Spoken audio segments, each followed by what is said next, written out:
Hola, ¿qué tal amigos? Gracias por estar nuevamente con nosotros. Les saluda Alejandro Marcano Santelli de Sin Filtro por Univista TV. Bueno, hoy tenemos un tema Cuba, un tema que le vamos a dar un giro diferente. Nuestra invitada nos va a ayudar a entender qué está pasando con Cuba, el exilio, lo que viene ocurriendo después de la espera ya por largos meses de que algo cambie en Cuba. Lo que sí está cambiando es que se está agudizando y profundizando la crisis del pueblo dentro de la isla. Pero tenemos una pregunta incómoda. Heidi Martel será mi invitada en la noche de hoy. ¿Puede producirse un cambio real en Cuba si una parte del exilio y de las nuevas generaciones está esperando que Washington haga el trabajo que corresponde también a los cubanos? Es una inquietud que tengo, Heidi, y con esto quiero comenzar el programa. ¿Está haciendo el cubano, con todo el respeto, yo que soy venezolano, lo suficiente o le está dejando y delegando la responsabilidad solo a la administración Trump? Bienvenida. Oye, mira, gracias por la invitación. Mira, la pregunta está súper interesante. Y es interesante porque sí, yo creo que los cubanos están haciendo, sí están haciendo. Mira, yo te puedo decir que el año pasado, en el 2025, y lo anoté aquí, hubo 11.268 protestas en Cuba solamente en el 2025. En lo que vamos de año, estamos viendo que los cubanos están saliendo a la calle, que los cubanos están protestando, pero también hay una realidad que está viviendo el cubano día a día. Y es que mientras la administración, de esta administración está sancionando a Gaesa, está sancionando a todo este conglomerado militar, pues esa presión que está haciendo la administración de los Estados Unidos contra la dictadura de La Habana. La dictadura de La Habana la está ejerciendo como un control social, que es lo que siempre ha hecho, a el pueblo de Cuba. Entonces, lógicamente, no tienen los cubanos corriente en Cuba porque realmente no hay petróleo, o no tienen corriente los cubanos en Cuba porque la dictadura no tiene la voluntad de que ellos tengan corriente, porque es una manera también de controlar a la sociedad cubana.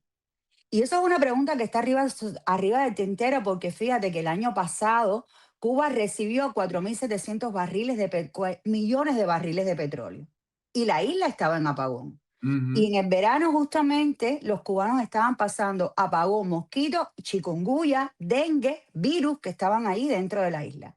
Entonces, este año se culpa, discúlpame porque estaba un poco acatarrada en estos días, este Tranquila. año se trata de culpar a esta administración porque es la responsable por las sanciones de que en Cuba no, los cubanos la estén pasando mal. No, los cubanos la están pasando mal por culpa de la dictadura de La Habana. Entonces, claro, eh, ¿cómo tú puedes sacar, o sea, cómo tú puedes lograr una explosión social desde Cabo de San Antonio hasta la punta de Maicí? Primero tienes que tener comunicación.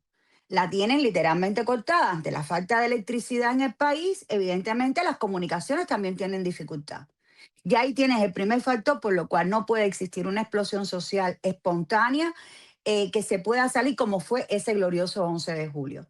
Entonces, después tienes a las personas en Cuba viviendo en están teniendo daños psicológicos. Daño psicológico precisamente porque si yo te pongo la corriente a las 3 de la mañana, hoy, mañana te pongo 3 horitas de corriente a las 5 de la tarde. Pasado mañana te voy a poner 2 horitas de corriente a las 12 del día. Tú no tienes un horario para planificarte, tú no tienes un horario para organizarte, tú tienes que estar envuelto en el día a día y eso te va afectando psicológicamente y las personas están viviendo hoy en día en Cuba bajo un estrés permanente y constante. Es un holocausto lo que está viviendo la isla. De hecho, nosotros estamos lanzando un hashtag en Twitter, holocausto castrista, porque esto es lo que está provocando la dictadura. Entonces, yo creo que el pueblo, y para contestar ya tu pregunta, que la amplié demasiado, está, sí, quiere, lo está demostrando, lo ha demostrado no solamente este año, lo ha demostrado el año pasado, el antes pasado, y todos los años demuestra su inconformidad, pero lamentablemente el control social y la presión y la estructura militar que existe allá adentro, pues evidentemente no da la posibilidad para que esto suceda como debería suceder. Fíjate, quiero hablar ahora también, y es cierto, es un holocausto que ojalá termine y se le ponga fin, ¿no? Y esperemos la anuencia de esta administración. Ya vamos a hablar de lo que seguimos esperando del presidente Donald Trump. Quiero hablarte del tema de esta nueva generación o de las últimas generaciones, 11J, tú lo has mencionado, los jóvenes que salieron después de las protestas, la nueva migración, San Isidro, de donde viene, por cierto, Luis Manuel Otero Alcántara. Su presencia aquí en el sur de la Florida y ahora creo que Carolina Barrero, cuando me meto en las redes sociales a chequear, yo sigo mucho a influencers, personas que hablan del tema, que son puntuales y muy buenos, entre ellos tú, así te conocí. Veo que hay un choque generacional entre un exilio histórico que yo, mi cobertura como periodista en los 17, 18 años que llevo viviendo fuera de mi país natal y aquí en el sur de la Florida, siempre lo había notado, pero ahora lo veo más radical. ¿Qué ocurrió con esa generación, Heidi, que parecía destinada a encabezar el postcastrismo? Mira, el exilio histórico, cuando tú hablas del exilio histórico, estás hablando de los plantados y las plantadas. Ujú. El exilio histórico vivió el capitalismo. El exilio histórico vivió la democracia en Cuba.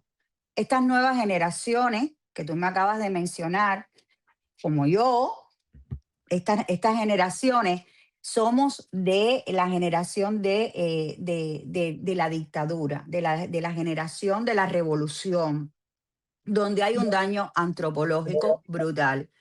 Las personas cuando salen de Cuba salen dañadas. No conoces la libertad. Tú empiezas a conocer la libertad y empiezas a experimentar la libertad después que tú sales de Cuba. Ese daño está ahí. Y eso es un proceso que se tiene que vivir. Lo que pasa es que a veces yo siempre digo que si tú no sabes de dónde vienes, tú no sabes hacia dónde vas. Y la pregunta sería para mí, y es la pregunta que nos hacemos muchas veces cuando hacemos nuestros debates, ¿cuál es la Cuba que tú ves ahí enfrente? ¿Cuál es la Cuba que está ahí enfrente? Yo creo que la Cuba que está ahí enfrente, y fíjate, y me voy a atrever a decir esto, está más representada, lamentablemente, está más representada por estas personas que tú mencionaste por personas de derecha, como nosotros, ¿entiendes? ¿Por qué? Porque los cubanos en Cuba no saben ni de derecha ni de izquierda. Hay un daño que está ahí, hay un daño ideológico que está ahí y que forma parte de esa reconstrucción que hay que hacer en Cuba. Forma parte de esa reconstrucción que hay que hacer en Cuba y es evidente. Entonces, no creo que haya un choque. Fíjate que yo creo que el exilio histórico, cuando yo te hablo del exilio histórico, yo no te estoy hablando de la gente que se para delante de un teléfono a decir cuatro cosas como yo. Yo te estoy hablando de gente que fue preso político, de personas que se enfrentaron a la dictadura, de personas que se plantaron en la prisión. Ese es el verdadero exilio histórico. El exilio histórico, si tú puedes ver cuál es su comportamiento, el exilio histórico entiende los cambios generacionales, de hecho lo ha vivido y lo ha sufrido en el exilio, ha tenido que ver cómo en diferentes administraciones los cubanos que han llegado a los Estados Unidos han ido, han viajado a Cuba, han entrado, han salido, o sea, y el exilio histórico no ha cambiado, ha seguido siendo el mismo, porque sabe que esto forma parte de ese trabajo ideológico que ha hecho la dictadura por 67 años y que es un proceso y que esa es la Cuba que ellos ven ahí enfrente con la que hay que trabajar el día que Cuba sea libre. Ahora, fíjate, gracias por la sinceridad, Heidi, porque me permite también tener una mejor visión de esta fotografía. Eh, Estamos esperando a Trump. En Venezuela comenzó un cambio, hablaremos en los últimos minutos del tema de Venezuela. Me interesa siempre escuchar tu lectura. Los cubanos tienen una mejor que la de nosotros. Ustedes tienen 70 años y la risa es nerviosa porque esto no es de competencia. Realmente no debimos haber vivido ni un solo día con esta bota militar de este castrismo o este castrochavismo, como lo llamo yo. La administración Trump, Heidi, sí está aumentando considerablemente la presión. Escuchamos recientemente al secretario de Estado Marco Rubio decir que Washington continuará utilizando sus herramientas contra el régimen cubano y reclamando reformas reales. Pero Rubio también ha pedido paciencia. En julio describió el asunto cubano como un proceso, no como algo que necesariamente vaya a resolverse inmediatamente. Entonces, te voy a hacer una pregunta, no sé si tiene una respuesta corta para ti, pero ¿y si Trump no lo hace? Esto es un tema que no muchos están hablando. ¿Y si Trump no lo hace, qué crees que pasará? Mira, yo digo que lo último que se pierde son las esperanzas. Mm. Yo no te puedo hacer una respuesta corta. Yo creo que estamos, lo último que pierde el ser humano es la esperanza. Y yo creo que esta administración, a pesar de que existen opiniones diferentes, ¿no? Tiene la voluntad política que no han tenido otras administraciones. Lo que pasa es que lo que se ha construido por 67 años, y no solamente dentro de Cuba, lo que se ha construido inclusive en los Estados Unidos, porque tenemos a el DCA, ¿verdad? Tenemos al DCA, que déjame leerlo, porque yo la sigla, el DCA es los socialistas demócratas en los Estados Unidos. Ese es el DCA. Lo tenemos aquí y lo estamos viendo en las votaciones que se hicieron ayer. En Miami-Dade, sobre todo azul, por ejemplo. Entonces, ha costado 67 años y queremos que en un año y medio, en 2 años, se tome una decisión con el tema Cuba. Y la pregunta es, eh, y yo reflexiono y yo digo, cuando Marco Rubio dice hay que tener paciencia, bueno, porque hay que primero está la presión psicológica, que es lo que está sucediendo en estos momentos. Desmantelar Gaesa, presionar a Gaesa, la presión psicológica. Si Trump no lo hace, mira, yo creo que o viene, espero, aspiro a que en el 2028 venga de nuevo el Partido Republicano y no se pierda la esperanza de una Cuba libre. Y de lo contrario, si viniese el Partido Demócrata, yo soy responsable de decirte esto, yo lo digo por mí, apaguemos los teléfonos que no tenemos nada más que hacer. Porque hay, ¿cómo explicarte? Hay el Partido Demócrata, la izquierda radical que está en los Estados Unidos trabajando dentro del Partido Demócrata, 50 congresistas demócratas más legisladores presionando, eh, la comunidad internacional presionando a esta administración, porque la dictadura sabe muy bien victimizarse, porque es lo que ha hecho siempre, victimizarse y culpar a los Estados Unidos de lo que ellos sí son responsables, porque el verdadero bloqueo está dentro de Cuba, de la dictadura hacia el pueblo. Entonces, si no pasa nada y no llegara el Partido Republicano en el 2028, bueno, pues mi consejo es, mira, apaguen los teléfonos, pero yo no voy a perder las esperanzas. Y confío en esta administración, te lo digo así con toda sinceridad. Confío en esta administración. Bueno, como el caso venezolano, particularmente yo también, es mi opinión, sigo confiando en la administración Trump, lo que se hizo el 3 de enero, que nos permitirá o nos permitió ver una luz al final del túnel, cosa que hasta el 2 de enero, en esa hora de la madrugada, cuando se convierte en 3, habíamos perdido prácticamente la esperanza. Más bien teníamos la sensación de que esto iba a ser más largo. Quiero pulsarte la opinión, antes de pasar al tema venezolano, de otra cosa que me preocupó en las últimas horas, que es el caso dominicano. Y creo que es extraordinariamente útil para entender. Según un Diario Libre, los agentes detectados, creo que fueron 10, ya fueron recibidos por el régimen en Cuba, habrían estado vigilando atletas cubanos para evitar deserciones. Bueno, y esto tiene un simbolismo importantísimo. Un régimen que no puede garantizar electricidad a su población, o no quiere, tú ya lo dijiste al principio, aparentemente todavía destina recursos a impedir que sus deportistas escapen. Entonces, Heidi, estamos frente a un Estado fracasado económicamente, pero todavía eficiente para controlar. Evidentemente sí, Mm. porque es que de hecho todo el dinero que ha invertido la dictadura ha sido precisamente en eso. Fíjate, ¿qué pasaba cuando iban los médicos a Venezuela? ¿Tú crees que todos los que iban eran médicos?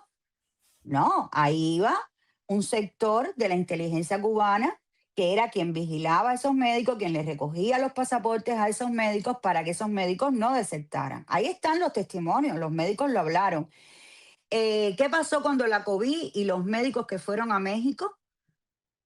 Que los propios médicos mexicanos se quejaban que no tenían la capacitación suficiente, porque realmente no eran médicos, todos no eran médicos. Ahí iba también personal de inteligencia con estos médicos.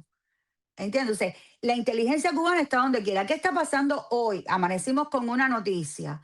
Hay una denuncia de sindicatos en California que están siendo penetrados o trabajados o están al servicio de la dictadura de La Habana. ¿A través de quién? A través del monstruo de inteligencia que representa la embajada de Cuba en Washington. David Rivera está bajo investigación federal. El segundo que tiene que ver con la embajada cubana en los Estados Unidos, quien se ha reunido en el 2024, 2025 con estos sindicatos en California. Y después vimos aquellas manifestaciones en California contra ICE, donde los propios manifestantes decían, nosotros nos manifestamos en la mañana, pero esas manifestaciones y vandalismos que ocurren por la noche no tienen nada que ver con nosotros. También ahí están ahí los testimonios, pero estos sindicatos representan 400,000, 400 familias, 500 familias, 600,000 personas. Entonces, la dictadura sigue trabajando dentro de los Estados Unidos y sigue trabajando dentro. Tuvimos el caso Rocha. ¿Qué pasó con Rocha? ¿Qué pasó con Ana Belén Monte? O sea, esto que está pasando en Dominicana no es más que lo mismo que ha pasado siempre, siempre. De hecho, creo que fue en Costa Rica que expulsaron al embajador de Costa Rica, al embajador cubano en Costa Rica, creo que fue el que expulsaron precisamente por esto mismo. Lo que pasa es que la propaganda que ellos siempre han utilizado ya se le está desmontando y está saliendo a la luz. Y repito, hay una voluntad política de exponerlo, porque estas cosas siempre han pasado y administraciones anteriores han hecho así y lo han tapado y no ha pasado nada. Pero bueno, Cuba es una amenaza para la seguridad nacional de los Estados Unidos y sí lo es. Y lo tiene claro esta administración, de eso estamos conscientes. Hay mucho andando en la geopolítica mundial y yo sí creo que Cuba está en la lista como próxima, ¿no? Pero se va a tomar el Yo tiempo. pienso también lo mismo. Así que coincidimos. Fíjate, antes de pasar al tema de Venezuela, quisiera tu opinión, ya que hablamos del exilio histórico de estas nuevas generaciones. ¿Cree Heidi Martel que haya alguien preparado para el día después? Mira, yo cuando yo inclusive hablo con tu comunidad, a la que respeto muchísimo, siempre se lo digo, yo respeto muchísimo a los venezolanos y cuando yo voy a hablar del tema de Venezuela, yo siempre lo digo, yo lo hago con mucho respeto porque nosotros no somos ejemplo de nada, la verdad es esa. Pero yo te voy a decir algo, yo creo que lo mejor que nos puede haber pasado a nosotros es que no tenemos un liderazgo. Y lo digo también con toda responsabilidad. A pesar de que los cubanos tienen una ansiedad profunda de tener un líder, para mí yo creo que eso es lo mejor que nos haya pasado. No por ahora, no por ahora. Y que cuando surja ese líder, que surja genuinamente, que surja un líder genuinamente y que surja desde la propia necesidad de la libertad, desde la propia necesidad de una Cuba diferente, de una Cuba libre, de una Cuba democrática, de una Cuba donde los cubanos tengamos todos el derecho a todo, a la propiedad, a la libertad, a todo, que nazca genuinamente.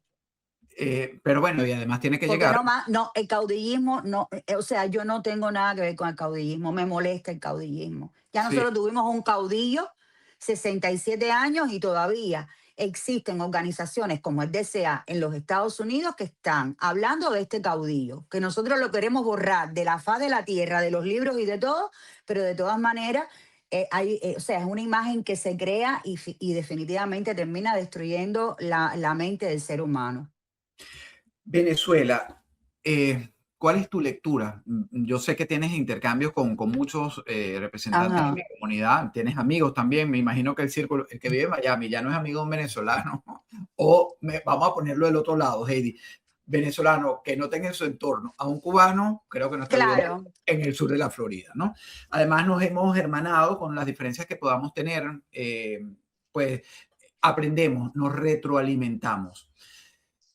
Para ti, Venezuela pudiera estar cometiendo el mismo error de Cuba.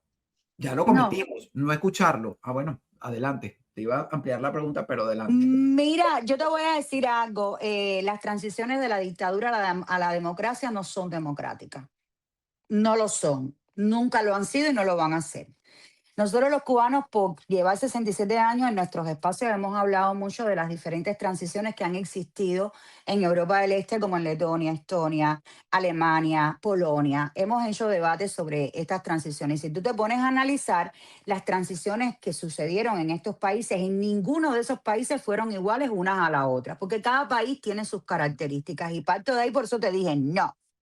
Ahora, en estos momentos, que no es una transición democrática, están pasando cosas que yo entiendo que a los venezolanos no les gusta, porque no les gusta.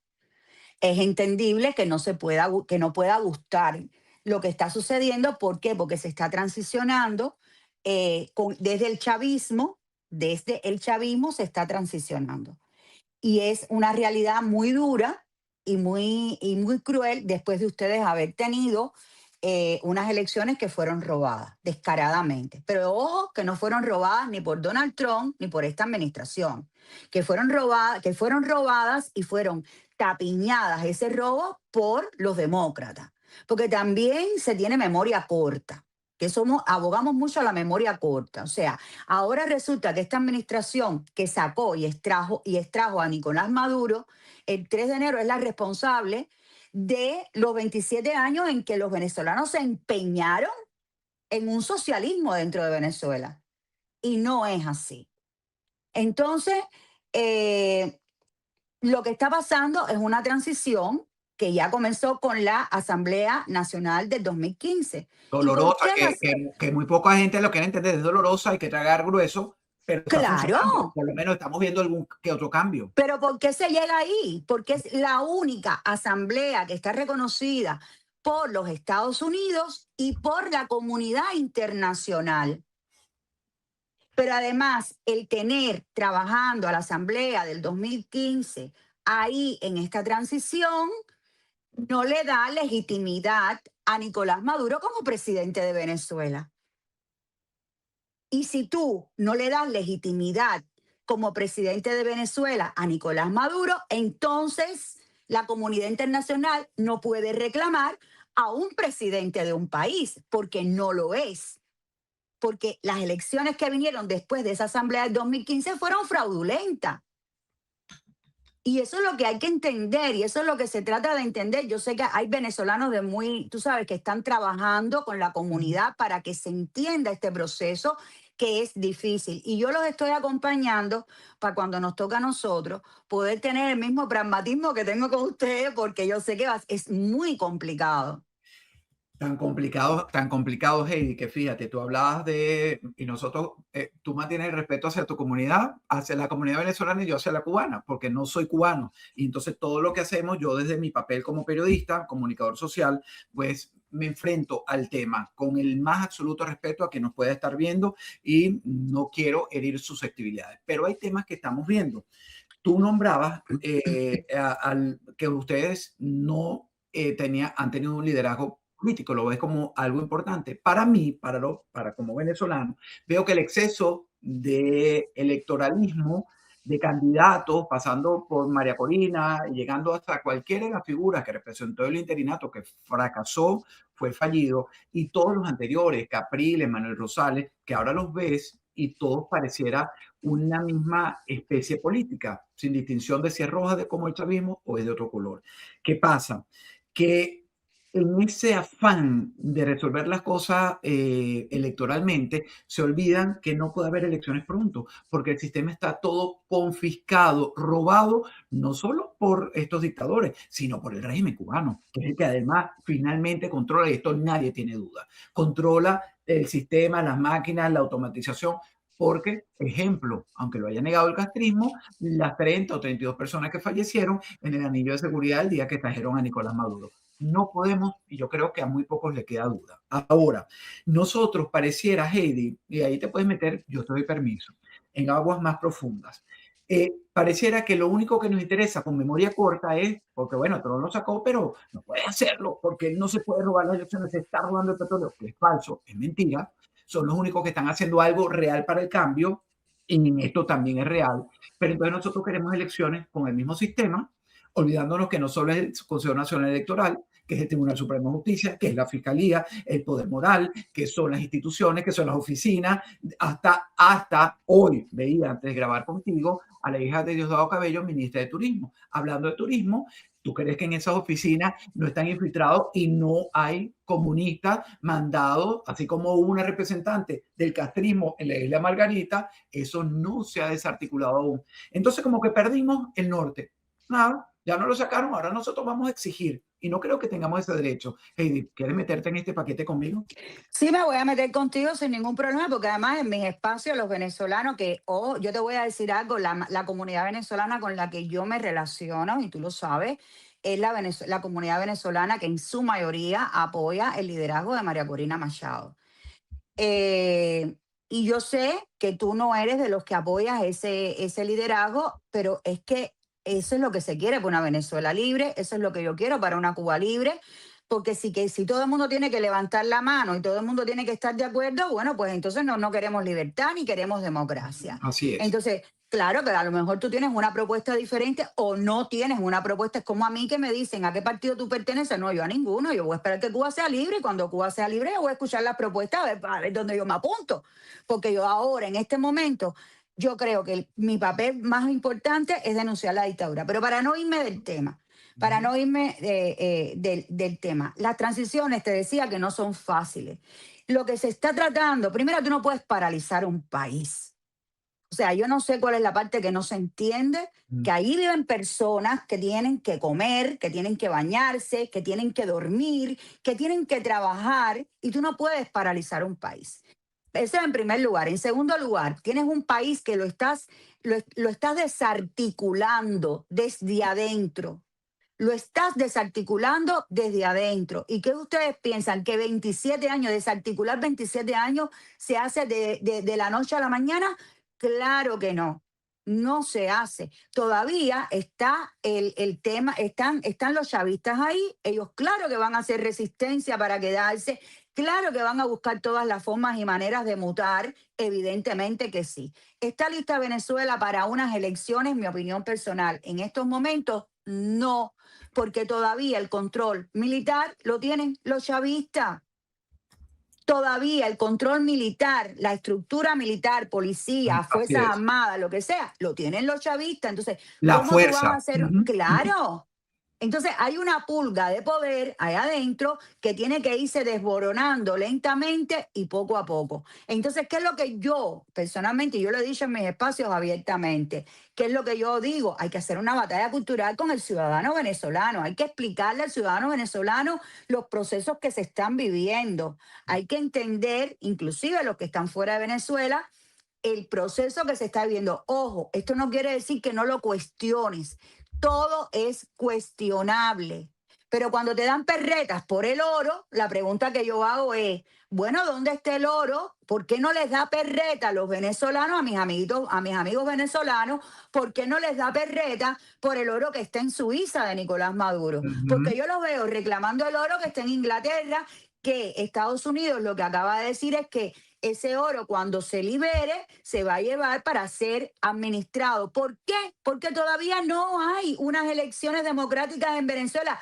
No existe una representación Claro, democrática. Heidi, tiene toda la razón, y por eso el apuro, ya que nos quedan unos segunditos para el programa, Sí. yo no entiendo el apuro, e incluso, y es parte de mi enfrentamiento al liderazgo de María Corina Machado, porque pareciera no estar entendiendo esto. No están tampoco usando su voz importante, además como premio Nobel, para decir que no solo en Suiza, sino en Italia, con Ramírez, que era presidente de PDVSA, que se robó no sé cuánto, y todos los ladrones del chavismo que se llevaron, no, es lo que legalmente un gobierno de Inglaterra retuvo allí, entonces lo quieren. Entonces, ¿sabe? No estamos entendiendo. Y te doy la palabra final. Realmente no estamos entendiendo, y ese es el problema básico ahora con la comunidad venezolana.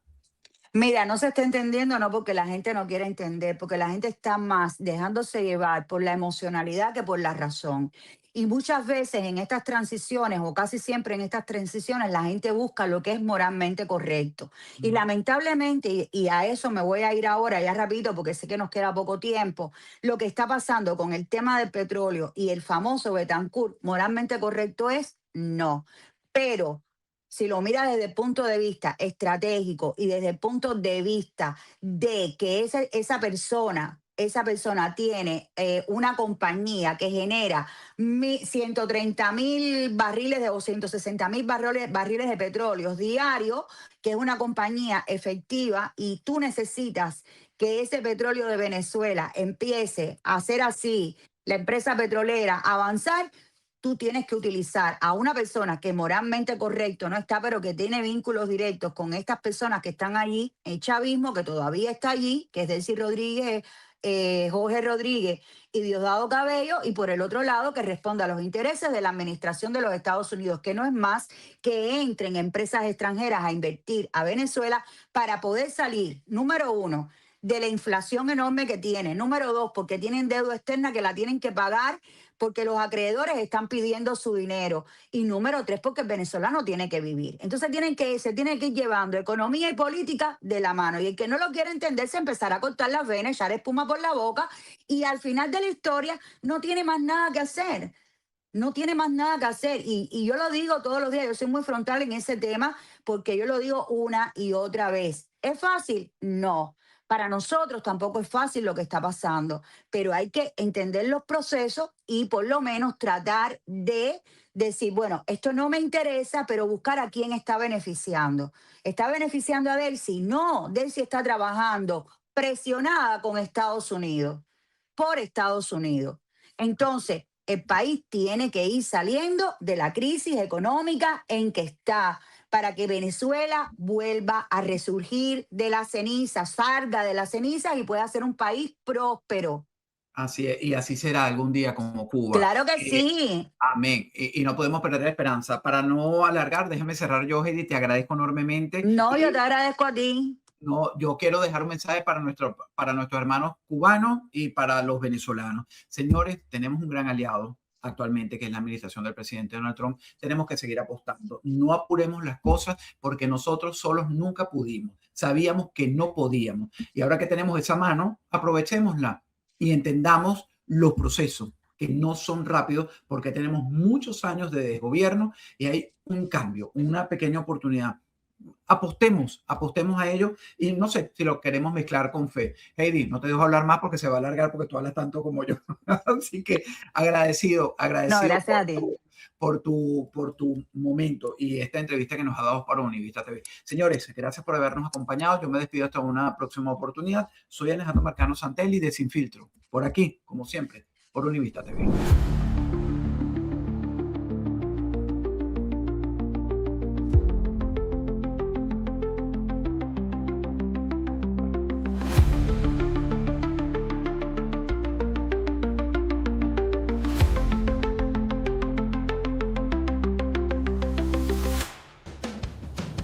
Hasta el mejor conductor tiene un mal día.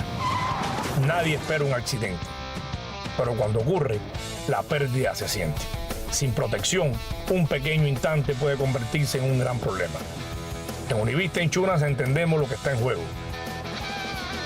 Con nosotros, tu tranquilidad se convierte en parte del camino. Como Maggi, asegúrate con los mejores. Univista Insurance, su mejor opción. El 30 de abril del 2025 solo había tierra y planos, además de un sueño nacido con la esperanza de transformar una comunidad. Un año después, ese sueño ya tiene forma. Cada pared levantada, cada paso dado, cada día de trabajo fue construido pensando en las familias de Allapattah, porque cuando una comunidad crece, crecemos todos. Hoy, Unicapro Allapattah representa mucho más que una nueva construcción. Representa acceso a la salud y un futuro más fuerte para quienes llaman a este vecindario su hogar. Y esto apenas comienza. Unicapital Allapattah, construyendo futuro para Miami.